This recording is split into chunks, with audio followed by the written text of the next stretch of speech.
welcome to the Crack On podcast, hosted by me, John Saunders. Crack On! Hey guys, welcome to episode 12, series 1. I'm really looking forward to bringing you this guy as well, because me and Jason go back not a long time, a few years. And you'll find out more during the podcast where when it was recorded pre-Christmas, so it's got a bit of delay on stories that we went through. I think I wish him Merry Christmas a couple of times. But Jason's got a real crack on mindset. And that's what this podcast is all about, is bringing out people that have just got that attitude and mindset to just get on with things. He's in the travel industry and hospitality, which you'll run through again in the podcast, which has just gone through the hardest time through the pandemic. You know, all travel ended, and you can tell by the way that the podcast goes just how positive the guy actually is. I can't wait to bring it to you. Anyway, here's Jason Edwards from Edwards Coaches. Good morning, guys. How we doing? Afternoon now, Jason here. Mate, how long haven't we got this on? I've had to sort of postpone it 2-3 times. Mate, I'm really, really sorry for it. I'm so glad and chuffed. You know, Jason Edwards is in the house. How you doing, mate? Yeah, very well, thank you, mate. Hey, listen, just want to say, if it was one of my buses, I would have got sacked the times you put this meeting back, mate, right? I would have got drawn over the calls if it was me making these errors and stuff. I tell you, I was expecting it, mate. I was expecting to be drawn over the calls, you know what I mean? If my buses are 5 minutes late, mate, right, I have a right kick in. Bloody 3 weeks we are on this, man. Oh, mate, absolutely. I tell you, and all of it, I can only take total blame for, so I'll 100% take accountability. Absolutely. I'm glad you're going with me on that, mate. Hey, how's things anyway? Look, it's been a long time since we caught up, and how's things with you? How's life in the Edwards household, and how's things going? You know, it's been what a year. I think we've all experienced. You know the pluses and the minuses in life and stuff. You know, I'm awful lucky. I'll go home this afternoon. I will see the missus. I'll see the 2 kids. I'll see the dog jumping up all over me. And for me, that's ticked all the boxes. Yeah. You know, you put everything else, you know, per the wayside really. But I think as you get older as well, John, you know, you focus on what's really important. Yeah. And again, everything is really important, you know, but you just assess how important it is on the food chain, really, don't we? Yeah, no, mate, I totally appreciate it. We'll go into COVID in a bit as well. I've got a couple of things, but let's go through, let the audience know and give them a bit of insight to Jason. You know, tell childhood, bringing up where you went to school, and give us a bit of an overview, bud. I'm not sure we'll be able to do it. We'll have to edit more than we'll have to keep in mind. It was a pretty colourful sort of childhood. I started off, you know, I live now in a little village called Ep12, and I actually grew up about 2 miles from where I was born. Right. So I haven't travelled, you know, even though I'm in the travel industry, my roots are really, you know, still in the village and the community I was brought up with. I went to a little junior school, Glamorgan. I went from Glamorgan then into Bather College of Further Knowledge, I call it, Brinkenelog School, and it's got a great academic sort of culture now and everything else. But the day I was in, it was more, you know, standing up for yourself and looking after yourself. It was more about life and learning about life, you know, firsthand at the coalface. I bet, mate. So yeah, I played rugby at Portbyhan, and I tell you what, it is like a baptism of fire, mate. I'm telling you. Do you know what? It's a real tough old school. Yeah. But the people that went there, you know, I played for Lantern Rugby Club, played for Bather Rugby Club, and for such a tough environment, the people, when you get to know them, are so soft. Yeah. Absolutely, you know, you look at them and they've got this hard sort of outer skin and stuff and everything else on them. When you get underneath that, the people in the community are just absolutely blinding. Yeah. You know, they would move absolutely anything for you. They wouldn't let the wind blow on you. I wouldn't want to cross them. No, you know, no, I'm glad I was wearing the green and gold, not another colour from somewhere else, you know, but just wonderful people, and just got fond memories of growing up, really. Yeah, I bet. And it was like a school of hard knocks, really, when you look back at it, I bet. Yeah, it was. I was lucky, you know, we had a couple of famous people in the school with us as well that are really humbling, sort of, you know, feet on the ground, and they're still that way now, you know. We don't know any different. It's just the way we were brought up. It's the way our parents brought us up. And I think if you did get carried away with things, you'd be pretty much brought back down to earth with a bump. And I think it's testament, really. You know, the friends I had in Goinkellin, the friends I had in the streets, the friends I had in Brincanellog and Lantrid Rugby Club, Bear Rugby Club are still really good friends of mine now. And I know sometimes... Isn't that testimony to the community spirit of Bear Mind, isn't it? You know, in Wales, just for people who aren't from Wales who don't really grasp and understand that, there's a real sense of, like you said earlier on, you know, you might have a hard game, you might get a bit of a ruck on the pitch, but the community afterwards and that community feel is something that Wales has got in abundance, because there's some tough places up in that valley, isn't it? Yeah, I think it's a magical sort of thing, really. It's like a sort of romantic sort of ideal sort of, you know, it's based on hardship. You know, Beather, for instance, so the main industry in Beather was a mine, was the coke colliery. You know, there's no really major employment now in that area, so there's an area of deprivation. But the people would absolutely give anything if you was ever short. You know, and again, to put a price on that, I don't think you can. No. It's just sort of, if you could bottle that up and sell it around the world, you'd be a multi-billionaire. You'd be able to Google.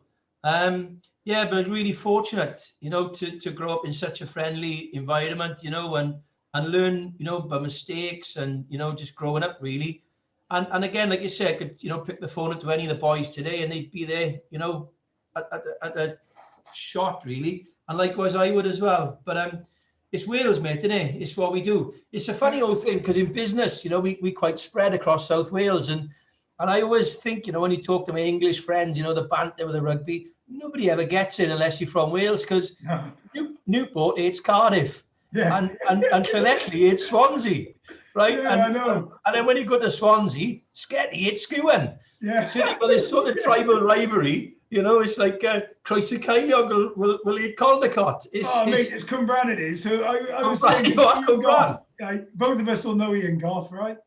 So Ian Goff, a Croeso Ceiliog boy, went over the bridge to Cwmbran. I tell you what, he got absolutely, whenever he played Croeso Ceiliog, he got absolutely a hiding. And he told me that once, he was like, that was the game I would absolutely hate, because they wouldn't worry about you on the bottom of the rack. You'd end up having it, you know? Yeah, it is. It's a funny thing, because again, the two clubs I played for, Lantrid and Beather, absolutely hate each other. Oh, they do, mate, yeah, right. So I was coaching, you know, the mini rugby is, you know, we'll touch on that later on. But when I was coaching the mini rugby at Lantrid, I go back to Beather and I was like I was like the local leper. I was like, you know, it was. But I'd always make a point every time I went to Beather, I'd always have my Lantrid kit on, and every time I went to Lantrid, I'd always have my Beather kit on, just to wind him up to see the reaction he got. Yeah, well, I used to very close relationship. I know him very well. Brent Davis. He's a proper Beather boy. Brett Davey. Yeah, Brett Davey. I tell you what a gentleman he is. But would I ever cross him? For the record, never. I would never cross him. I've seen he saved my bacon many a time, and you know, he's a great guy, but so passionate about his rugby. I'll give you one little story about him, which probably summarises the Valley's view. He knows Gethin and Mellon very well. Mellon's obviously from that area. And Wales had a game the one Saturday, and I spoke to the Brent on the Tuesday. I said, how's things, Brent? What do you think of the game Sunday? I said, I tell you what, we'd have won that if Gethin had done X, Y, and Z.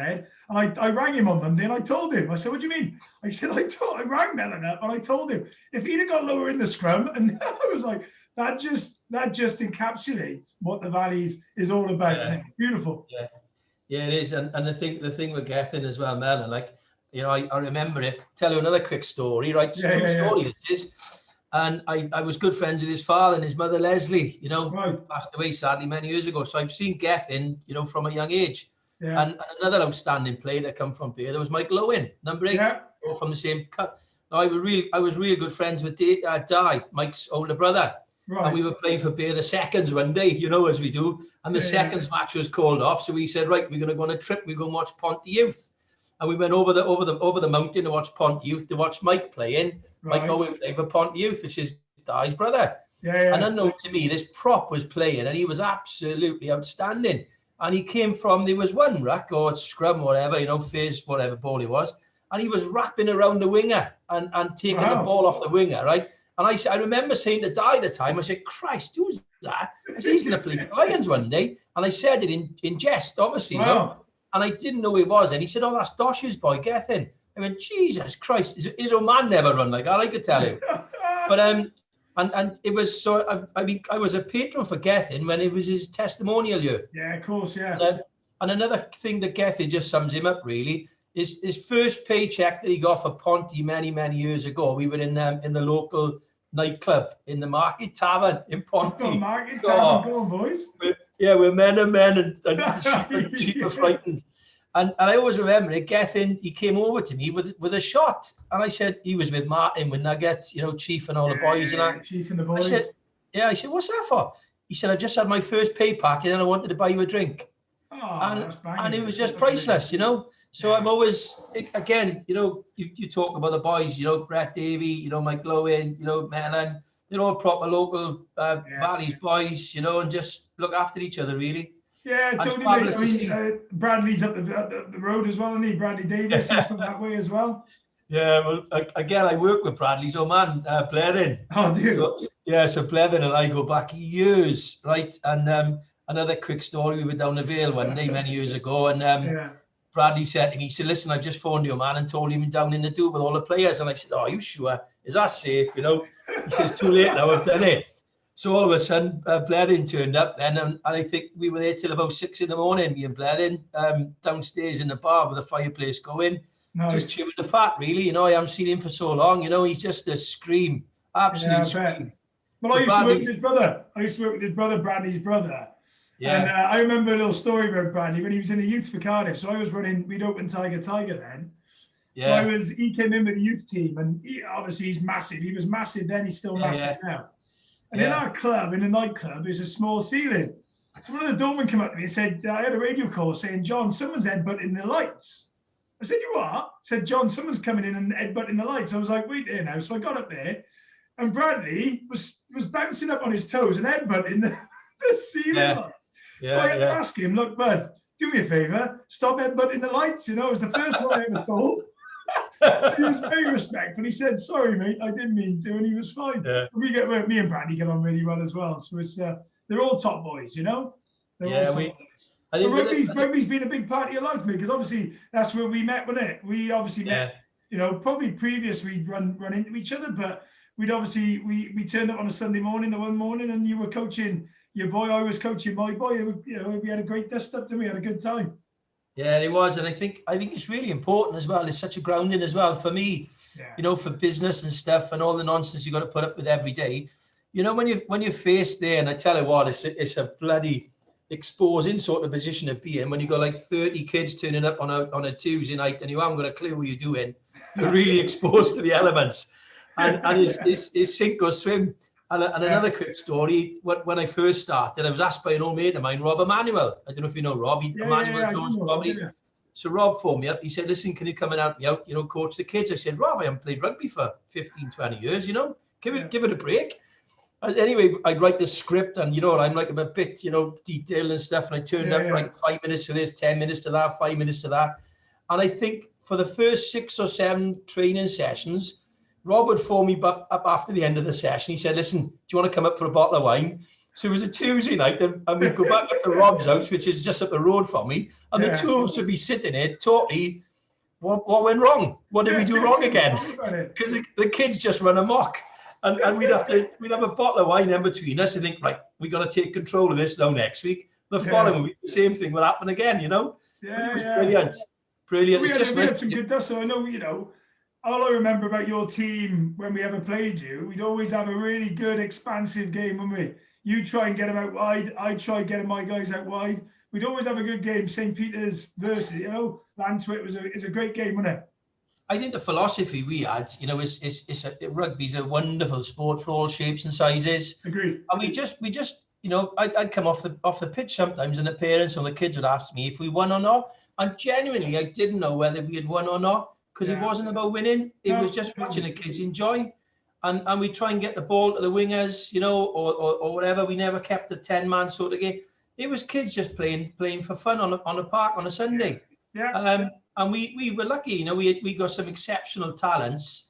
And we got some fabulous parents that were supporting those kids and just let them I think they're just growing really and enjoying their sport. And, it was, you turn up to some teams and you see the parents were too aggressive and it was win at all costs and just lost. The game was just lost on me then, you know. Yeah. Are you still involved now, mate, or are you still involved? I had to drop it. Yeah, to be honest with you, again, if I can't commit to something, you know, fully, I can't do it. Yeah. And with work, you know, going the way it was, and then the high sheriff sort of title sort of landing on me, I had to sit down with the other coaches, you know, me, Paul, you know, Norm, the other coaches, and say, I think I need to give it a skip for a year. I need to jack it in, because I couldn't commit to every Tuesday and every Sunday because of, you know, the high sheriff obligations. So I do miss it. I love the kids. I still go up and watch them training and stuff, and they still all chucking mud at me and messing about, you know. Yeah, it's good. It's just no hiding place, really. It's ruthless. It's a ruthless. No, it is. And as you said, mate, it's a baptism of fire, isn't it? You know, it is a total baptism of fire. So let's go into Edward's coaches then. Let's go into, you know, where did it all start? I've seen, you know, 19 years, 20 years within it. Talk us through the journey of the company and you know, your involvement in it, mate. Well, it started way back in 1925. So it was a great grandfather of mine, George Edwards, and he moved up from Lamphey down in West Wales, and he came up to the valleys chasing work with his sons, you know, and they built many houses and properties in and around Tonopandi, you know, Judges Hall, you know, where leaks are now and things like that. And then he found out that the workers couldn't get back and forth to work. So he ended up putting a minibus on, you know, like an old charabanc. Yeah. And then he found he was getting good at this sort of minibus work and got another minibus, then another minibus. And then 90 so many years on, now we're here. So I'm fifth generation really in the family business. Amazing. So we got George Edwards to blame for all this bloody nonsense we did, really. So yeah, it's just what it is. You know, my working career actually started off in British Airways, you know, in Caerphilly. So I'm an aircraft engineer by trade. I just wanted to do my own thing. I didn't want the silver spoon, you know, and everybody saying this and that. So I bought my own house, bought my own car, got my own qualifications. Absolutely loved. I spent 13 years with British Airways. That became General Electric.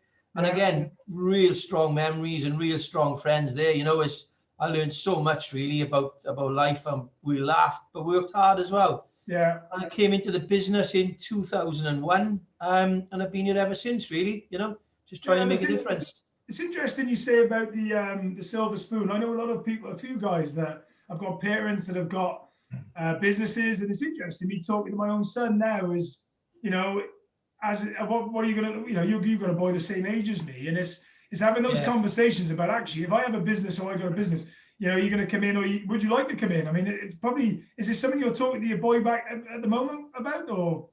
Oh no, the two sons I got now is they both just enjoying life and enjoying sport. My oldest son, he's really lucky. He's up in Llandovery College on a sports scholarship, and he's just enjoying his rugby, his education. You know, and he was ready for it. You know, he's 16 and he just seems to be flourishing. Yeah, but then the environment, you know, the coaches, you know, your Nathan Thomas, Johan Cunningham's have set up there. It's like we were saying earlier, there's no pressure on the kids. No. There's the pressure on the kids is for them to enjoy and just have a go. And again, it's going to come back to me and my partner Lynn as well. There's no pressure off us, you know, if they're successful or not, as long as they're happy, as long as they're healthy. And I always tell them, it's just be the best you can, you know, whether it's the best person or the best this or the best that, just be the best you can, you know, and enjoy what you do. So there's no pressure off my kids to come into this business, just enjoy what they want to do, really. Yeah, no, I love that. And I think, you know, like you say, sometimes there's a bit of pressure put on the person to take over that mantle, isn't it? I mean, farmers, as an example, you know, they've had this, you know, for centuries in the family, and there's a bit of an expectation. But so you joined then 13 years after. Talk us how it's been since then, because I bet it's been, you know, recently I know you've had to be put through the mill, which we'll run through, but 19 years ago you joined it. Talk us through the journey. You just, you know, again, the disciplines you learned really as growing up in life, you know, respect, hard work, you know, you make your own luck, you know, you're committed, you know, you've got a good team. Again, you go back to your sporting things again, and it's what sport built of. It's respect, it's hard work, it's team culture, it's enjoyment, you know, celebrating success, knuckling down when things are not going so well. You know, it's a simple sort of ethos, really. And you just brought that to the business. You know, Yeah, we're doing okay. You know, there's a lot of other things we don't do really well, and we got to brush up on. That's probably me being me. I'm always looking.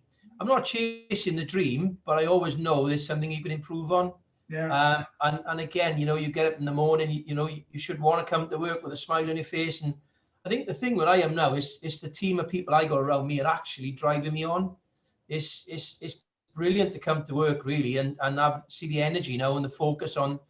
I think, you know, when you go through times of adversity, as we all, you know, we've all been through at the moment, it just re-energizes you. It just gives you that focus of what's important.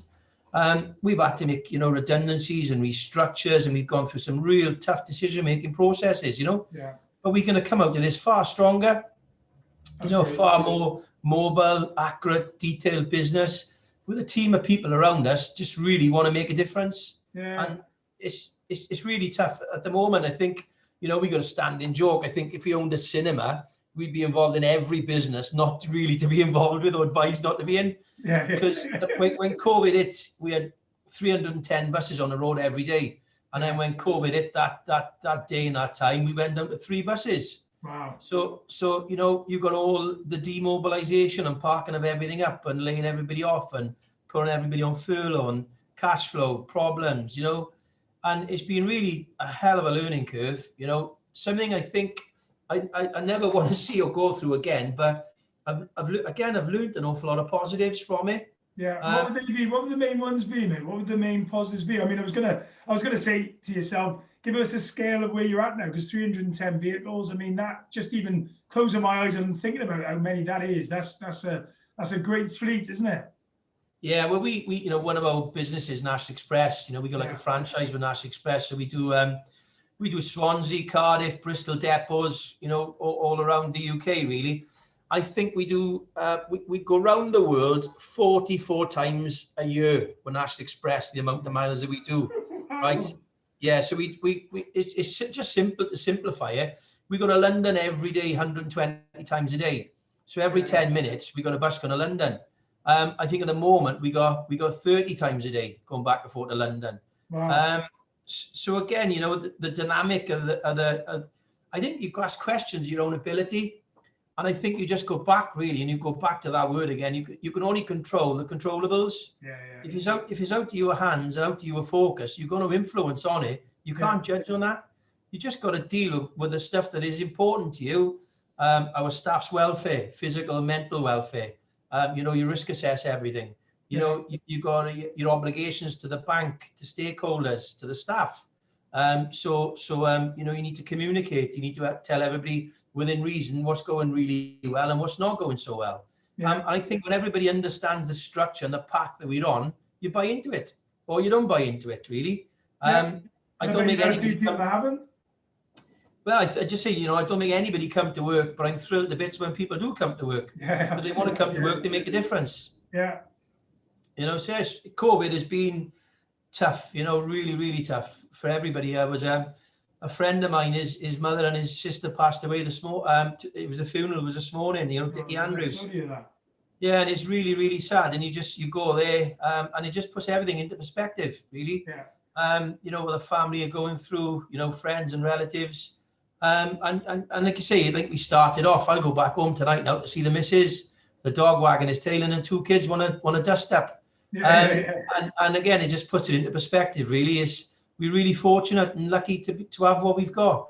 Yeah, totally. Oh, no, look, and I totally, and that doesn't surprise me, that with you, with regards to how that is, because that is humble. It's also understanding. And everyone I've sort of interviewed so far or met with, have all said the same thing, just trying to get that perspective on life, you know, and find what is important and actually being able to slip back into that and understand it, you know?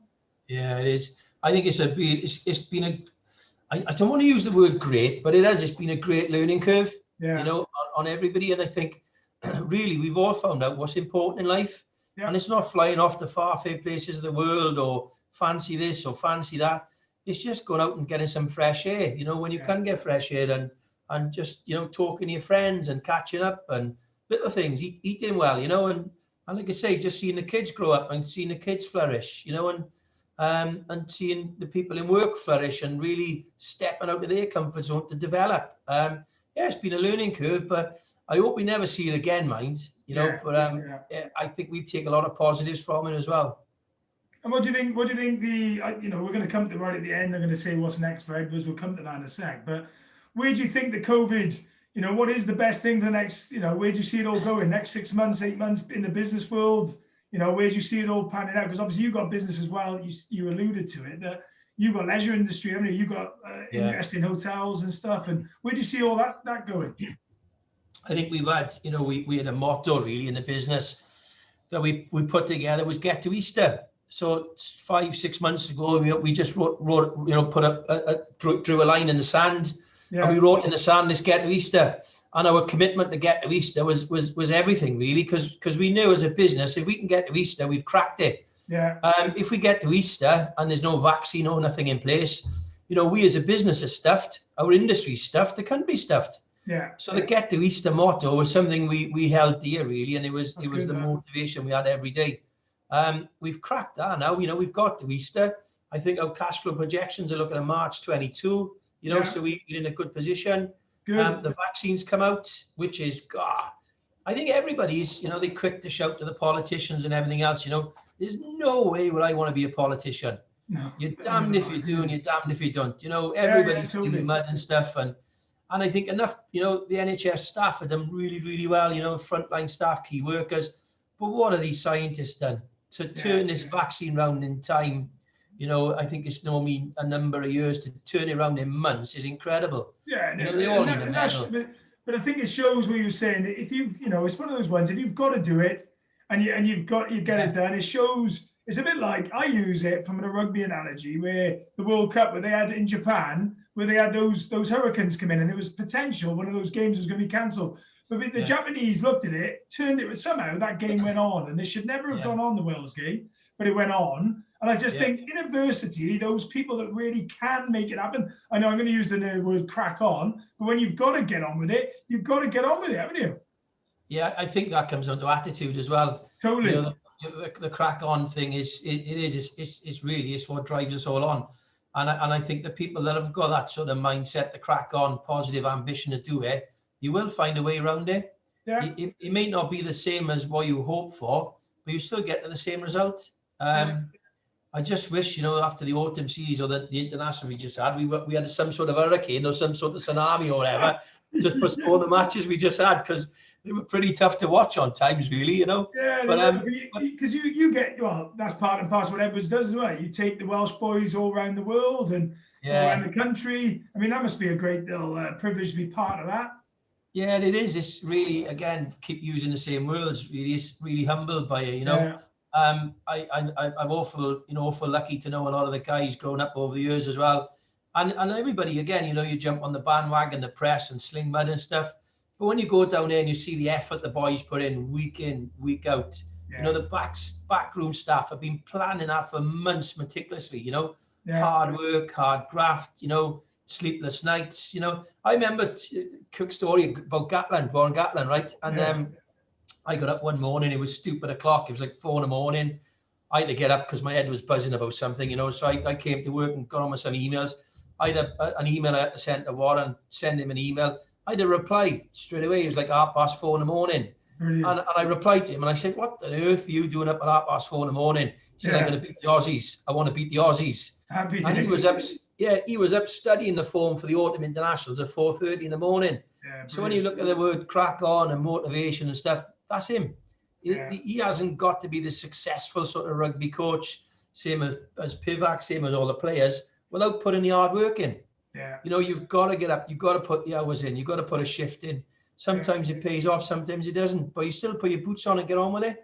So I think Wales, the problem we got is such a hotbed, and everybody's rugby sort of general sort of scientists, and they all know what's going on. Yeah. But when you go down there and you see the boys, the disappointment they got if they've lost the match, and the commitment and hard work is priceless. 100%. Behind whatever Wales do, really. Same as the football, same as everything. Really, you represent your country. It's the pinnacle of your career. Yeah, I totally agree. I mean, you mentioned then about the ups and the downs. When Jason, we've all been ups and downs. I know, firsthand, where they take you and everything. When Jason's in that place, what gets you back into that position of rolling back up? What a question. Yeah. I was thinking that when you were talking about the football, it came to me. Yeah, you bugger. Do you know what? I think what it is really, it sounds a bit silly. It maybe sound a bit up yourself. It's just self-belief, you know. I think it's having a bit of self-belief. It's a bit of honesty, looking yourself in the mirror, dusting yourself off. I tend to take myself away from the problem. I tend to go for a walk with the dog. I get away from the noise, and then I think it through, and I come back in and refreshed. I say, right, this is what we got to do. I talk to people, you know, I talk to people that I'm close to. I talk to people that I trust.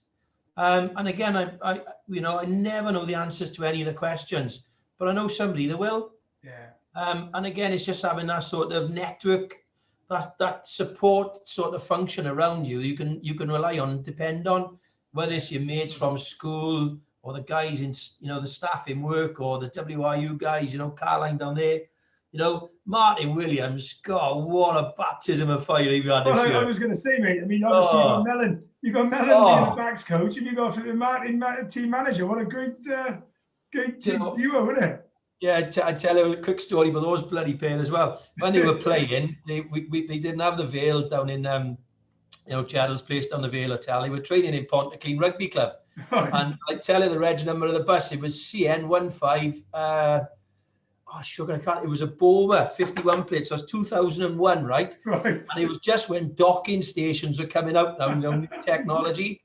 And of course, the buses are on time, and Thumper was there now. He said, listen, he said, we got a big problem with the players. They want this docking machine. I said, what's a docking machine? Of course, it was about playing music on the bus and stuff. So we went out now and got this docking machine fitted to the bus, right? And the two culprits would moan and groan at any opportunity were Nugget and Mellon. Even if something went wrong with the bus, before the bus driver would phone me, those two were on the mobile phone saying, this bus is rubbish. You need to sort this out. And I said, what's the matter, boys? You know, they would tell me what had gone wrong with something before the bloody bus driver. And of course, in 2001, everybody's, you know, it was on everybody's mind was docking stations and music systems. But but it's just so nice to see the boys, you know, come good and to develop and grow into the stature they are now. And I sat down, you know, we had a chat with Martin a few weeks ago, maybe months ago. And what he's been through this season as team manager is nothing but it's beyond belief. You know, it started off in Ireland, you know, with the bad weather. And the team plane landed in Birmingham. You know, I was watching it coming over on the flight tracker. And of course, I had a phone call to say the team's in Birmingham. What can you do?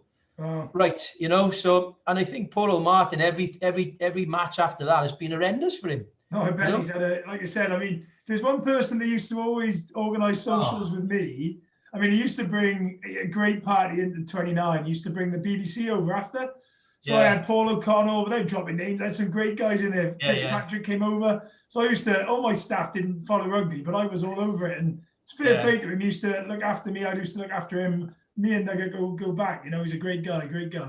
Yeah, he is. Like you say, but you look at the word crack on and stuff and everything else, you know, it's something he's going to have written on his forehead, really, because the stuff he's had to put up with this year. And again, he's dealing with you know, elite sport. He's dealing with demands, you know, and incredible demands. So, you know, for him and his support staff to pull out what they've done this year is beyond belief, really. It's incredible. It's been amazing, mate. It's been amazing. So on to yourself with regards to the High Sheriff then. Talk us through the story. So how did that come about? And what did the role? Here it is. There's the High Sheriff. The High Sheriff mug. The Sheriff mug. So how did that all come about? I can't wait for this story. I always wanted to ask you. It was through adversity, really. We had a real nasty accident in Switzerland. It was a coach accident. So 7 years ago. And one of our coaches was coming up from Italy. He was coming up through Switzerland, through Lake Lucerne. And he stopped at a set of traffic lights, you know. The drivers were outstanding. Phil and Terry Burke from Merthyr. And it was a Swiss postal lorry came into the back of us. So this Swiss postal lorry doing 60 kilometers an hour went straight into the back of our bus that had stopped at a red traffic light, you know, standing still. Right. The lorry hit our bus into the lorry in front, and it was just like a bomb had gone off. It was incredible.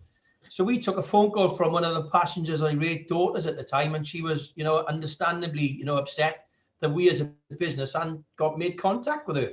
And none of us knew what had gone on because our two drivers, our point of contact, were both unconscious. both flown off in a helicopter, for medical treatment. So Wow. we didn't know about it. Yeah, and from that instance, we pressed the button, we mobilized everything as much as we could and did what we could. I was on telly quite a lot, and unknown to me, I must have come across reasonably well. And then at the time, the Lord Lieutenant for Glamorgan was Dame Kate Thomas, lovely lady. Oh, brilliant. And Glamorgan is quite a tough gig. You've got, pockets of adversity, pockets of wealth. Yeah. It's just a mixed bag area. And I think they just wanted somebody really was a little bit representative of the county, or a bit, me maybe, I don't know. No, obviously you. Yeah, and another real good family friend of mine at the time phoned me up and he said, I don't know how to put this. He said, but your name has been put forward as the High Sheriff of Glamorgan. And I said, first thing I said, what does that do? What does that mean? So I Googled it straight away. Yeah, Googled it straight away, and I thought, I can't go wearing all that outfit. But then, when you sit back and things and everything else, and it's like we touched on earlier, really, me as High Sheriff of Glamorgan is so much not about me. Yeah. It's about when I grew up. It's about the street I played in. It's about the school I went to. Yes. It's about the guys in British Airways. It's about the representation of Edwards coaches. Yeah. It's about the industry. It's about the WRU and everything else. It's not about me. It's who I represent, and the people I've met over the years have made me and molded me who I am. Yeah. So for me, it was a real honour, a real nervous honour, to represent your county. And again, COVID put pain to that. It was all the plans and everything else you had, going into the year, the term of office. It was a privilege, your name's on the title deed, let's say.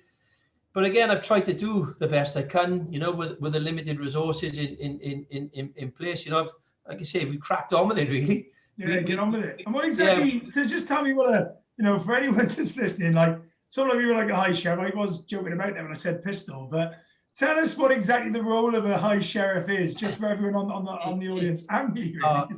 Really. High Sheriff I'm a representative of the Crown, right. So I represent the Crown, which is headed up by the Queen. So years ago, I would collect all the taxes from all the wealthy people. Yeah. I'd have the option to hang the odd villain now and again if I wanted to. I'd sit on court and stuff. So as it stands now in the modern era, I'm a representative for the Crown, which is the judiciary services. Right, so it's the courts, it's the emergency services, South Wales Police, fire and rescue, ambulance. Wow. So again, it's for me, it's more of a ceremonial duty now. I find myself doing a lot of thank yous to the people that are serving the community, awards and things like that. So again, it's a real privilege, really. There's a lot of weight on your shoulders. It's a burden of weight, really, to try and say thank you to the good of the community and to get a name out there, really. That's cracking, man. You do that. Look, I mean, from my point of view, you do that amazingly well. And I think, your presence on LinkedIn, socially, but just generally the way you put yourself across, I think is amazing, mate. And for one, I'm chuffed you're on here, but two, Glamorgan is very lucky to have you in that role, because I think it's sounds really exciting. How long's the tender go on for? It's a legal term of office. It was drawn up. It's drawn up in the Magna Carta, 15 something, right? Yeah. So I think the first number of laws that were drawn up in the Magna Carta was all around the role of the High Sheriff. Oh wow. So it's a term of office for a year. It's a legal appointment that's got to be witnessed by High Court judges and everything else. Again, you meet a lot of lovely people. It's such a privileged position. Yeah. You see people that are really pushing the boat out. We got a campaign going on now with Feed a Food Bank. Yeah, see, I was just going to go to the charity. You do a lot for charity within the Edwards as well, and yourself, didn't you? Yeah, we try to, and unknown to us as well, really. One of the guys who worked with us, I wouldn't say his name, just in case it embarrasses him or whatever. Yeah, fine. He was coming in with £200 worth of food a week. Wow. And my manager stopped him and said, listen, you've done enough now. You don't need to come home with this food every week. And he said, no, I do. He said, because a few years ago, I was dependent on the food bank for survival. Oh, wow. And none of us knew that. None of us knew amazing. It.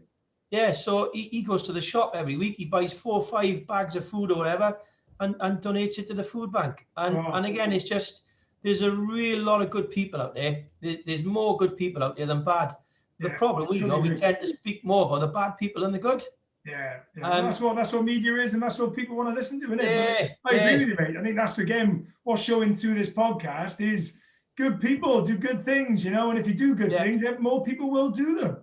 Yeah, it is. And I think really the future's pretty exciting. Like we touched on, where COVID's going to lead us and stuff. I think COVID has had such a major influence on our lives.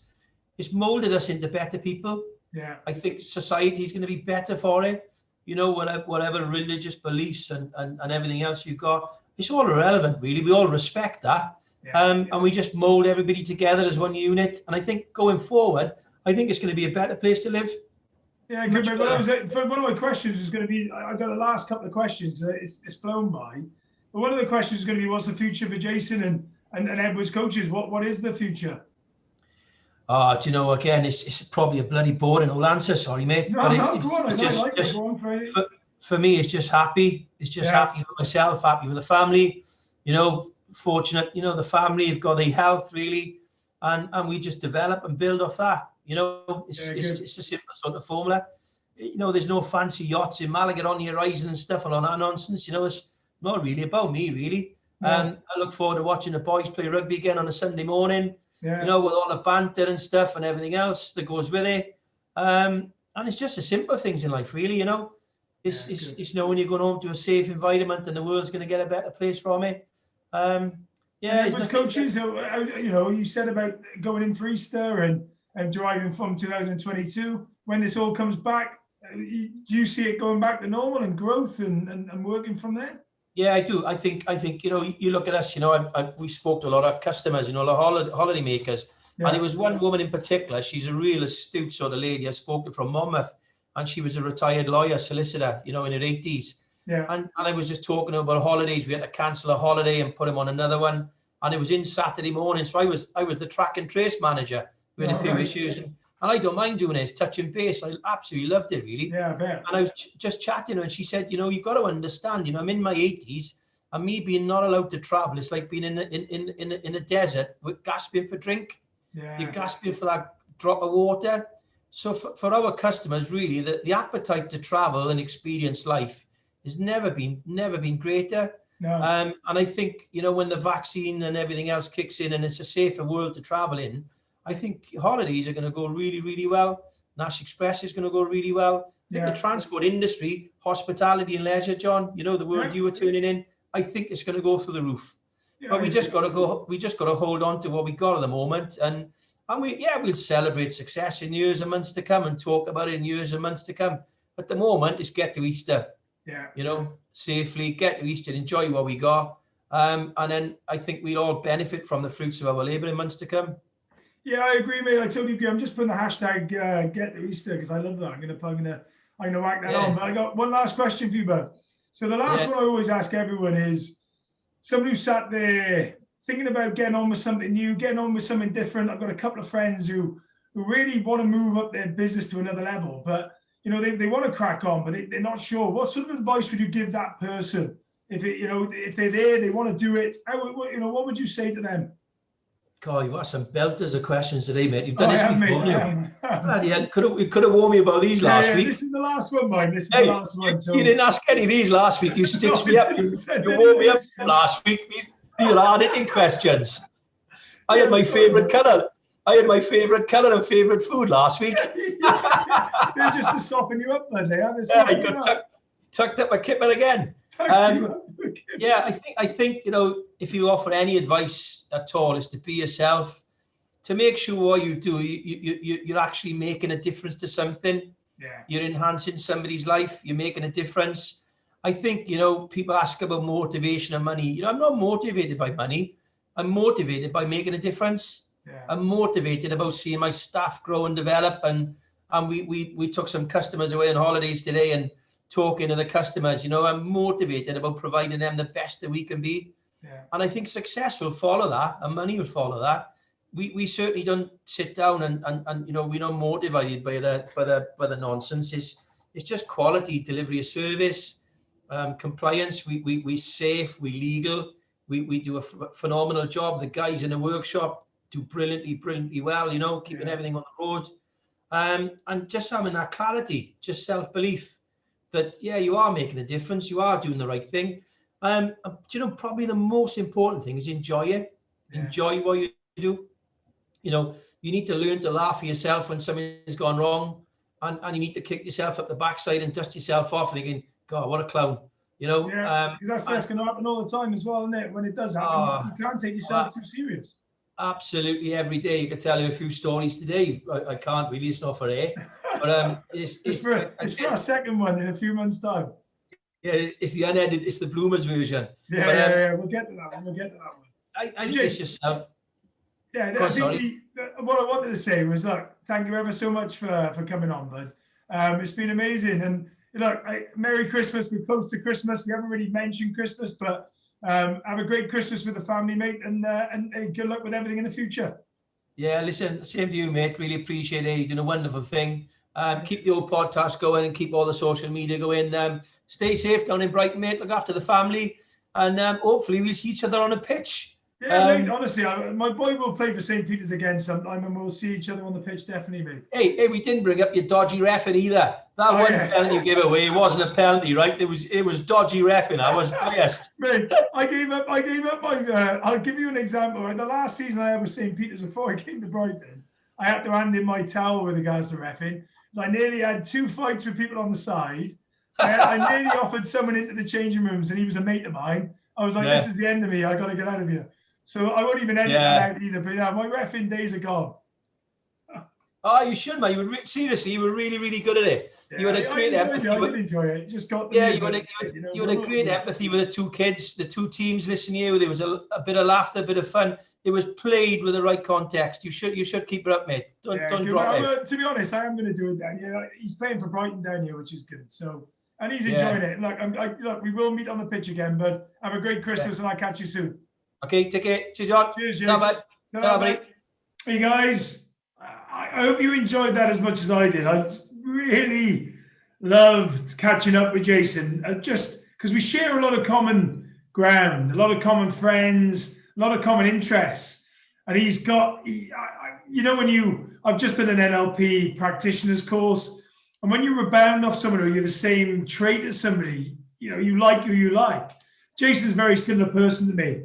Get on, any barriers, either go over them, round them, whatever you're going to do, just get the job done.